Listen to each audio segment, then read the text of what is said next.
सभी विद्यार्थियों को नमस्कार। आज की कक्षा में आप सभी विद्यार्थियों का हार्दिक एवं आत्मीय स्वागत है। आइए बच्चों, आज हम अध्याय 3 आयु, जिसे हम मैट्रिक्स कहते हैं, की पुनरावृत्ति करें ताकि आप इस अध्याय को बहुत अच्छे से समझ सके। मान लीजिए कि हम यह सूचना व्यक्त करना चाहते हैं कि राधा के पास 15 पुस्तिकाएं हैं। इसे हम कोष्टक के अंदर 15 लिख देते हैं और इस समझ के साथ व्यक्त कर सकते हैं कि कोष्टक के अंदर लिखित संख्या राधा के पास पुस्तिकाओं की संख्या को प्रदर्शित कर रही है। अब यदि हम यह व्यक्त करना चाहते हैं कि राधा के पास 15 पुस्तिकाएं तथा 6 कलमें हैं, तो इसे हम कोष्टक के अंदर 15 और 6 लिख देंगे और इस समझ के साथ व्यक्त करते हैं कि कोष्टक के अंदर की प्रथम प्रविष्टि अर्थात 15 राधा के पास की पुस्तिकाओं की संख्या को प्रदर्शित कर रही है और द्वितीय प्रविष्टि 6 राधा के पास कलमों की संख्या को दर्शाती है। आइए अब हम यह मान के चल रहे हैं कि राधा और उसके दो मित्रों फौजिया तथा सिमरन के पास की पुस्तिकाओं तथा कलमों की निम्नलिखित सूचना को हम व्यक्त करना चाहते हैं। राधा के पास 15 पुस्तिकाएं तथा 6 कलम हैं। फौजिया के पास 10 पुस्तिकाएं तथा 2 कलम हैं। सिमरन के पास 13 पुस्तिकाएं तथा 5 कलम हैं। अब इसे हम सारणी रूप में निम्नलिखित प्रकार से व्यवस्थित कर सकते हैं। तो आइए हम तीनों मित्रों के पास जो पुस्तिका और कलम है उसको सारणी के रूप में कुछ इस तरीके से लिखें। तो सबसे पहले हमने पुस्तिका लिखा है, उसके बाद हमने कलम लिखा है। अब हम राधा की सूचना को यहाँ लिखेंगे। तो राधा के पास 15 पुस्तिकाएं हैं, 6 कलम है। फौजिया के पास 10 पुस्तिकाएं हैं और 2 कलम है। सिमरन के पास 13 पुस्तिकाएं हैं और 5 कलम है। आइए अब हम इसी सूचना को दूसरे तरीके से व्यवस्थित करें। तो अब हम सबसे पहले सहेलियों के नाम लिख रहे हैं, मित्रों के नाम लिख रहे हैं। तो राधा लिख दिया, उसके बाद फौजिया, उसके बाद सिमरन। यहाँ हम लिखेंगे पुस्तिका और कलम। तो राधा के पास पुस्तिका की संख्या 15 है, फौजिया के पास पुस्तकों की संख्या 10 है और सिमरन के पास पुस्तिका की संख्या 13 है। राधा के पास कलम की संख्या 6 है, फौजिया के पास कलम की संख्या 2 है और सिमरन के पास कलम की संख्या 5 है। तो इस प्रकार से हमने ये देखा कि राधा, फौजिया और सिमरन के पास जो पुस्तिका और कलम थी उनको हमने यहाँ पर 2 प्रकार से व्यवस्थित किया है। आइए अब हम जो जानकारी हमने सारणी के रूप में अभी प्राप्त की है उसे हम मैट्रिक्स या आयु के रूप में लिखें। तो इसके लिए सूचनाओं की जो हमारे पास जानकारी है जिसको हमने सारणी के रूप में लिखा था उसे हमने कोष्टक के अंदर लिख दिया है। 15/6 को हम कहेंगे यहाँ पर आयु की पहली पंक्ति, जिसे हम R1 के द्वारा प्रदर्शित करेंगे। 10/2 को द्वितीय पंक्ति कहेंगे और इसे हम R2 के द्वारा डिनोट करेंगे। 13/5 को हम तीसरी पंक्ति कहेंगे और इसे हम R3 के द्वारा डिनोट करेंगे। पंक्ति को हम रो बोलते हैं, तो रो का हमने प्रारंभिक अक्षर R ले लिया है, इसलिए हमने पहली पंक्ति को R1 कहा है, दूसरी पंक्ति को R2 और तीसरी पंक्ति को हमने R3 कहा है। 15, 10 और 13 अवयवों से मिलकर के स्तंभ बनेगा, जिसे हम कहेंगे पहला स्तंभ। और स्तंभ को हम कॉलम बोलते हैं, तो कॉलम का हमने प्रारंभिक अक्षर C ले लिया। तो पहला स्तंभ C1, दूसरा स्तंभ 6 और 2 और 5 अवयवों से मिलकर बनेगा, तो इसे हम कहेंगे ये दूसरा स्तंभ है, जिसको हमने C2 के द्वारा डिनोट कर दिया। तो ये हमने पहली व्यवस्था को आयु के रूप में लिख दिया, जिसमें हम देख रहे हैं कि 3 पंक्तियां हैं और 2 स्तंभ हैं। आइए अब हम दूसरी व्यवस्था को देखें। आइए अब हम सूचनाओं को हमने दूसरी व्यवस्था के द्वारा लिखा था, उसे अब हम मैट्रिक्स या आयु के रूप में लिखें, जिसे हमने कोष्टक के भीतर लिख दिया है। तो 15, 10, 13 को हम कहेंगे आयु की प्रथम पंक्ति, 6, 2, 5 को हम कहेंगे आयु की द्वितीय पंक्ति। तो 15, 10, 13 को हमने कह दिया प्रथम पंक्ति, जिसको हमने R1 के द्वारा प्रदर्शित किया है। 6, 2, 5 को हमने कह दिया कि द्वितीय पंक्ति है, इसे हमने R2 के द्वारा प्रदर्शित किया है। 15, 6 को हम कहेंगे कि ये पहला स्तंभ है, जिसे हमने C1 के द्वारा प्रदर्शित किया है। 10, 2 को हम कहेंगे कि ये द्वितीय स्तंभ है, दूसरा स्तंभ है, C2 के द्वारा प्रदर्शित करेंगे इसे। और 13, 5 को हम कहेंगे कि ये तीसरा स्तंभ है, जिसे हम C3 के द्वारा प्रदर्शित करेंगे। तो यहाँ पर आपने दूसरी व्यवस्था में देखा कि पंक्तियों की संख्या 2 है और स्तंभों की संख्या 3 है, या हम ये कहें कि रो की संख्या 2 है और कॉलम की संख्या 3 है। तो इस प्रकार से हमने दोनों व्यवस्था में ये देखा कि पंक्तियों और स्तंभों की संख्या में हमें परिवर्तन दिखाई दे रहा है, क्योंकि हमने सूचनाओं को अलग अलग व्यवस्था के आधार पर सारणी के रूप में लिखा है। आइए अब हम आयु या जिसे मैट्रिक्स कहते हैं की परिभाषा को जानने का प्रयास करें। संख्याओं या फलनों का एक आयताकार क्रम विन्यास ही आयु कहलाता है। इन संख्याओं या फलनों को आयु के अवयव अथवा प्रविष्टियां कहते हैं। आयु को हम अंग्रेजी वर्णमाला के बड़े अक्षर अर्थात कैपिटल लेटर के द्वारा व्यक्त करते हैं। आइए हम यहाँ पर मैट्रिक्स के कुछ उदाहरण लेकर के चलें। तो ये मैट्रिक्स ए ले ली हमने यहाँ पर, और जिसमें अवयव है 15, 6, 10, 2, 13, 5। दूसरी मैट्रिक्स हमने ले ली है यहाँ पर, जिसके पास अवयव है sin x 1, 0, 1 + tan x, -cos x, cos x, 2 cosec x और sec x। तो यदि हम इन दोनों आयु को देखें तो आयु बी में हमने जो अवयव लिए हैं वे या तो फलन है या संख्याएं है। तो sin x या 1 + tan x या -cos x को हम कहेंगे कि यह त्रिकोणमितीय फलन है। तो यह परिभाषा से स्पष्ट है कि संख्याओं या फलनों का एक आयताकार क्रम विन्यास ही आयु कहलाता है, और आयु को हम अंग्रेजी वर्णमाला के कैपिटल अक्षर के द्वारा प्रदर्शित करते हैं। आइए अब हम आयु की कोटि या जिसे हम ऑर्डर ऑफ मैट्रिक्स कहते हैं को जानने का प्रयास करें। जैसा कि आपको पता है कि आयु का एक आयताकार क्रम विन्यास होता है, जिसमें पंक्तियां होती है और स्तंभ होते हैं। मान लीजिए कि पंक्तियों की संख्या m है और स्तंभों की संख्या n है, तो ऐसे आयु की कोटि होगी m गुना n, या जिसे हम कहेंगे कि यह केवल m गुना n आयु होगा।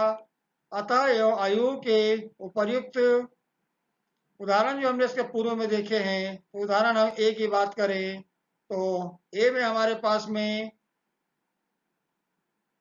जो अवयव है, तो हम देख रहे हैं कि 15, 6 प्रथम पंक्ति के अवयव है, 10, 2 द्वितीय पंक्ति के अवयव है, 13, 5 तृतीय पंक्ति के अवयव है, 15, 10, 13 को हम कहेंगे प्रथम स्तंभ के अवयव है, 6, 2, 5 द्वितीय स्तंभ के अवयव है। तो हम ये कह सकते हैं यहाँ पर कि यहाँ पर 3 पंक्तियां है और 2 स्तंभ हैं, अर्थात हम ये कहेंगे यहाँ पर कि 3 रो है, R1, R2 और R3, दो कॉलम है यहाँ पर C1 और C2, अतः इस आयु की कोटि होगी 3 गुना 2, और 3 गुना 2 के आधार पर हम ये कह सकते हैं कि आयु ए में अवयव की संख्या होगी 3 गुना 2 बराबर से 6।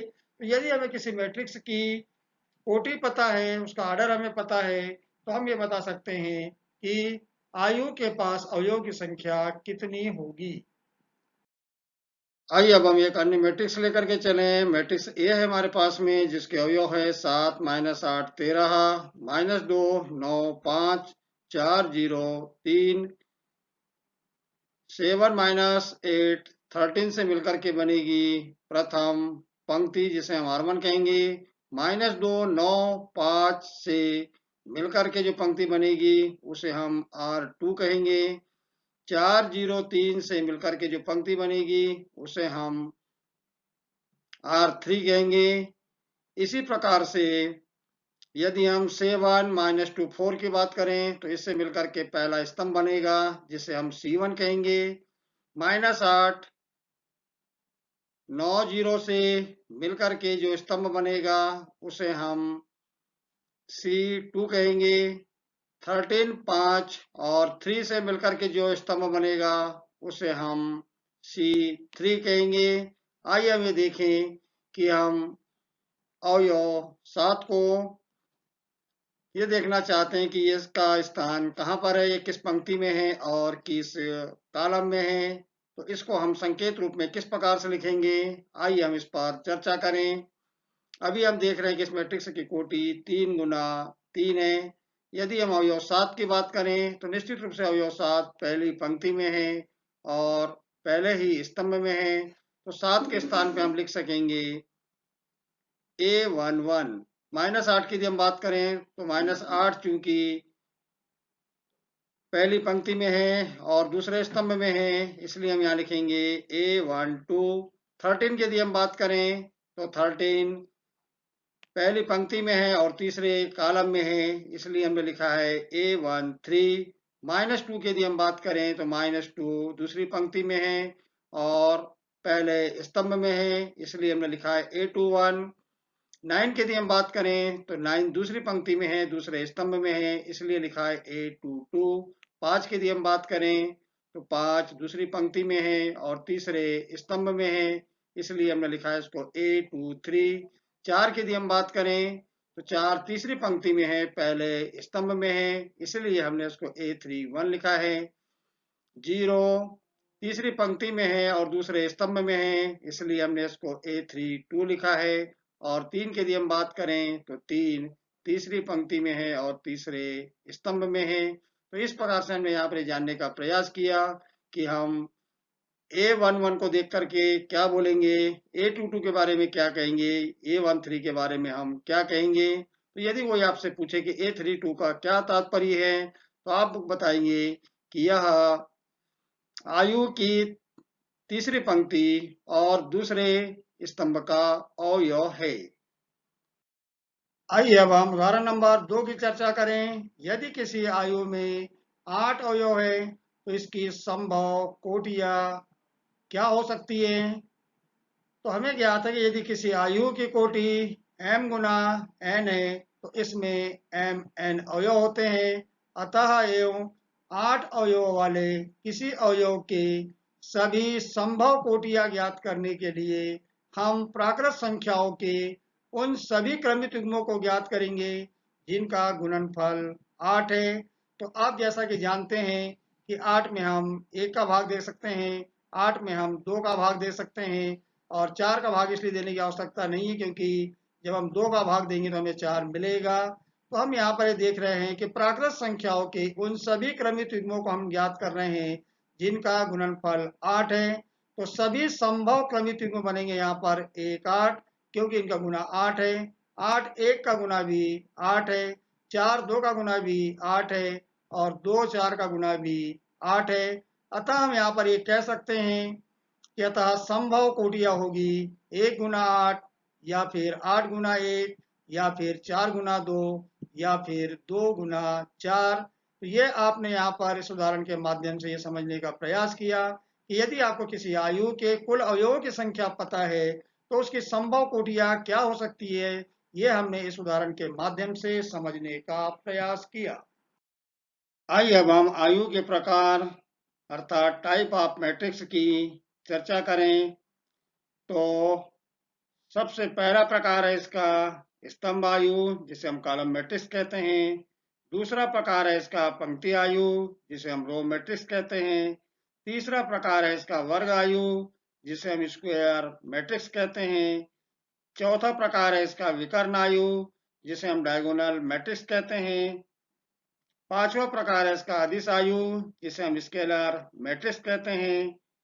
छठवां प्रकार है इसका तत्समक आयु, जिसे हम आइडेंटिटी मैट्रिक्स कहते हैं। और सातवां प्रकार है इसका शून्य आयु, जिसे हम जीरो मैट्रिक्स कहते हैं।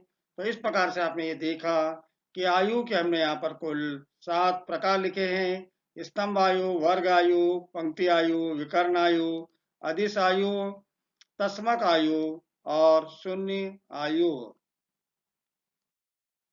आइए अब हम आयु की प्रकार टाइप्स ऑफ मैट्रिक्स की बात करें। तो पहला प्रकार है स्तंभ आयु, जिसे हम कॉलम मैट्रिक्स कहते हैं।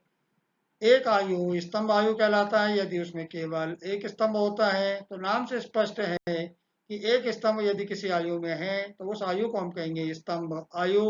और एग्जाम्पल हम लेके चल रहे हैं ए बराबरी से 2 - 6 3। यहाँ पर हम देख रहे हैं कि इसमें 3 पंक्तियां हैं और एक कॉलम है, इसलिए हम इस आयु ए को कहेंगे कि यह एक स्तंभ आयु है। और इसकी कोटि हमारे पास होगी 3 गुना 1। तो हम कह सकते हैं यहाँ पर कि 3 गुना 1 कोटि का एक स्तंभ आयु है। और व्यापक रूप से यदि हम ए को लिखना चाहते हैं संक्षिप्त रूप में, तो कोष्टक के अंदर लिखेंगे हम ए आई जे और कोटि लिखेंगे इसकी m गुना 1। आइए अब हम दूसरे प्रकार को समझने का प्रयास करें। दूसरा प्रकार है इसका पंक्ति आयु, जिसे हम रो मैट्रिक्स कहते हैं। तो एक आयु पंक्ति आयु कहलाता है यदि उसमें केवल एक पंक्ति होती है। उदाहरण के लिए बी बराबरी से कोष्टक के अंदर लिखा है हमने 4 7 9। यहाँ हमें दिखाई दे रहा है कि इसमें 3 कॉलम है और एक पंक्ति है। तो इसका ऑर्डर होगा 1 गुना 3। तो 1 गुना 3 कोटि का एक पंक्ति आयु है। और व्यापक रूप से इसको हम लिखेंगे बी बराबरी से बी आई जे और इसके हम ऑर्डर लिखेंगे 1 गुना n। तो ये हमने यहाँ पर टाइप्स ऑफ मैट्रिक्स में स्तंभ आयु को समझने का प्रयास किया और उसके बाद देखा हमने पंक्ति आयु को। आइए हम वर्ग आयु की चर्चा करें, जिसको हम स्क्वायर मैट्रिक्स कहते हैं। तो नाम से स्पष्ट है कि एक आयु जिसमें पंक्तियों की संख्या और स्तंभों की संख्या समान होती है वर्ग आयु कहलाता है। और एक m गुना n आयु जो है वर्ग आयु कहलाता है। शर्त ये होगी कि m और n का मान बराबर होना चाहिए। इसे हम कोटि n का वर्ग आयु भी कहते हैं। आइए अब हम उदाहरण लेके चलें। तो इस उदाहरण में आप देख रहे हैं कि यहाँ पर ये 3 पंक्तियां हैं और 3 इसमें स्तंभ है। अतः इस आयु सी की कोटि 3 गुना 3 होगी। तो हम कह सकते हैं कि ये 3 कोटि का एक वर्ग आयु है। और व्यापक रूप से इसे हम लिखेंगे कोष्टक के अंदर सी आई जे और कोटि में लिखेंगे, उसको हम ऑर्डर में लिखेंगे m गुना m, क्योंकि m का मान n के बराबर होता है। तो वर्ग आयु वह आयु होता है जिसमें पंक्तियों की संख्या और स्तंभों की संख्या समान होती है। आइए अब हम विकर्ण आयु की परिभाषा, जिसे हम डायगोनल मैट्रिक्स कहते हैं, को समझने का प्रयास करें। एक वर्ग आयु b, जिसे हमने संक्षिप्त रूप में लिखा है कोष्टक के अंदर बी आई जे m गुना m, विकर्ण आयु कहलाता है यदि विकर्ण के अतिरिक्त इसके अन्य सभी अवयव शून्य होते हैं। तो परिभाषा से स्पष्ट है कि हमें विकर्ण के अतिरिक्त जितने भी अवयव है वे सारे के सारे अवयव या प्रविष्टि ने शून्य होना चाहिए। अर्थात एक आयु b विकर्ण आयु कहलाता है यदि बी आई जे बराबरी से 0 जब आई जे के बराबर नहीं है। तो आइए इसको एक उदाहरण के माध्यम से समझें। यह है हमारे पास में एक विकर्ण आयु, और इस विकर्ण आयु में आप देख रहे हैं कि 5 माइनस 1 7 ये विकर्ण के अवयव है। और निश्चित रूप से विकर्ण के अवयव को यदि हम देखेंगे तो यहाँ पर आई और जे का मान हमें बराबर मिलेगा, क्योंकि ये से हम कहेंगे कि ये B11 है, ये B22 है और ये B33 है। बाकी अवयव की यदि हम बात करेंगे तो इसे हम कहेंगे कि ये B12 है, ये B13 है, ये B21 है, ये B23 है। इसको हम कहेंगे कि ये B31 है, ये B32 है।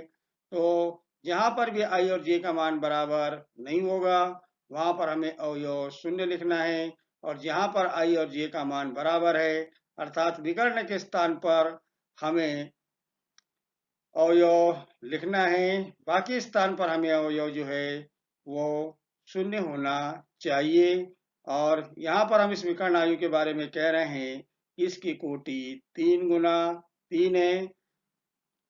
तो ये आप देख रहे हैं कि विकर्ण के अतिरिक्त बाकी जो अवयव है वे शून्य है, और इसकी कोटि 3 है। तो इसे हम कह रहे हैं कि ये 3 कोटि का एक विकर्ण आयु है।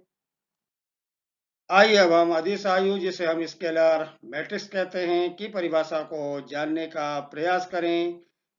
एक विकर्ण आयु अदिश आयु कहलाता है यदि इसके विकर्ण के अवयव समान होते हैं, अर्थात एक वर्ग आयु भी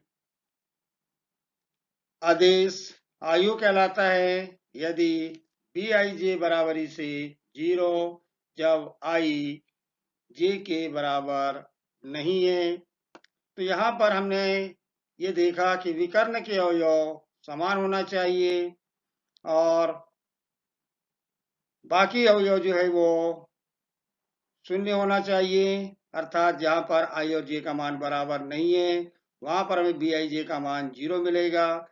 जहाँ पर आई और जे का मान बराबर है वहां पर हमें बी आई जे का मान एक अचर राशि मिलेगी, अर्थात के का मान कुछ भी हो सकता है जहाँ के कोई अचर है। तो आइए इसको हम उदाहरण के माध्यम से समझें। ये हमने एक यहाँ पर आयु को नोट किया है, और आप देख रहे हैं कि ये अवयव, इसे हम कहेंगे कि ये B11 है, ये B12 है, सॉरी ये B11 है, ये B22 है और ये B33 है। यानी यहाँ पर विकर्ण के स्थान पर जो अवयव है उसमें हम देख रहे हैं कि आई और जे का मान बराबर होता है, तो इसलिए हमने बी आई जे का मान के अर्थात √3 लिखा है। और जहाँ पर आई और जे का मान बराबर नहीं है वहां पर हम उन अवयवों के स्थान पर शून्य लिखेंगे। तो ये हमने बाकी अवयवों के स्थान पर शून्य लिख दिया। तो इस प्रकार के आयुओं को हम कहेंगे अदिश आयु। तो आप समझ गए होंगे कि विकर्ण के स्थान पर एक समान अवयव होना चाहिए और बाकी अवयव शून्य होना चाहिए। तो इस प्रकार के आयुओं को हम अदिश आयु या स्केलर मैट्रिक्स कहते हैं। और इसकी कोटि हम देख रहे हैं कि कोटि है इसकी 3 गुना 3, क्योंकि यहाँ पर 3 पंक्तियां है और 3 ही स्तंभ है, 3 रो है और 3 कॉलम है। इसलिए हम कहेंगे कि इसकी आर्डर या कोटि 3 गुना 3 होगी। तो ये आप देख रहे हैं यहाँ पर कि विकर्ण के स्थान पर एक समान अवयव अर्थात √3 है, और बाकी स्थान की यदि हम बात करें तो बाकी स्थान पर जहाँ पर आई और जे का मान बराबर नहीं है वहां पर अवयव हम शून्य लेकर के चल रहे हैं। तो इसे हम कहेंगे कि यह 3 कोटि का एक अदिश आयु है, स्केलर मैट्रिक्स है। आइए अब हम तस्मक आयु, जिसे हम आइडेंटिटी मैट्रिक्स कहते हैं, की परिभाषा को जानने का प्रयास करें। एक वर्ग आयु जिसके विकर्ण के सभी अवयव 1 होते हैं तथा शेष अन्य सभी अवयव शून्य होते हैं, तस्मक आयु या आइडेंटिटी मैट्रिक्स कहलाता है। मान लीजिए उदाहरण के तौर पर हमने एक मैट्रिक्स ले ली यहाँ पर ए। तो आप यहाँ पर देख रहे हैं कि विकर्ण के सभी अवयव 1 है तथा शेष अभी शेष अन्य सभी अवयव शून्य हैं। इसलिए हम इस आयु को या इस मैट्रिक्स को हम कहेंगे कि यह तस्मक आयु है, या जिसे हम आइडेंटिटी मैट्रिक्स कहते हैं। यहाँ पर भी आपको याद रखना है कि विकर्ण के अवयव एक होना चाहिए, अर्थात A11, A22 और A33 के स्थान पर एक होना चाहिए, क्योंकि यहाँ पर I और J का मान बराबर है। किंतु जहाँ पर I और J का मान बराबर नहीं है, वहाँ के सभी अवयव शून्य होना चाहिए। तो इस प्रकार के आयु को हम कहेंगे तस्मक आयु। और हम देख रहे हैं कि इसकी कोटि, इसका जो ऑर्डर है वह 3 गुना 3 है। तो ये हम देख रहे हैं कि विकर्ण के अतिरिक्त शेष अन्य सभी अवयव शून्य हैं, और विकर्ण के स्थान पर सभी जगह अवयव एक है। इसलिए इस आयु को हम कहेंगे कि यह एक तस्मक आयु है, और इसे हम कहेंगे कि यह 3 कोटि का एक अदिश आयु है। आइए अब हम शून्य आयु, जिसे हम जीरो मैट्रिक्स कहते हैं, को जानने का प्रयास करें कि शून्य आयु क्या होता है, जीरो मैट्रिक्स क्या होता है। एक आयु शून्य आयु अथवा रिक्त आयु कहलाता है यदि इसके सभी अवयव शून्य होते हैं। आइए हम एक उदाहरण के माध्यम से समझें। तो बी हमारे पास एक मैट्रिक्स है, और जैसा कि आप देख रहे हैं इसके सभी अवयव शून्य हैं। अतः इस आयु को या इस मैट्रिक्स को हम कहेंगे कि यह शून्य आयु है।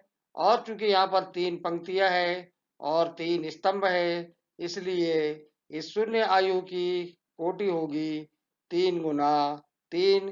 तो ये इस प्रकार से आपने शून्य आयु की परिभाषा में देखा कि एक शून्य आयु वह आयु होता है जिसके सभी अवयव शून्य होते हैं।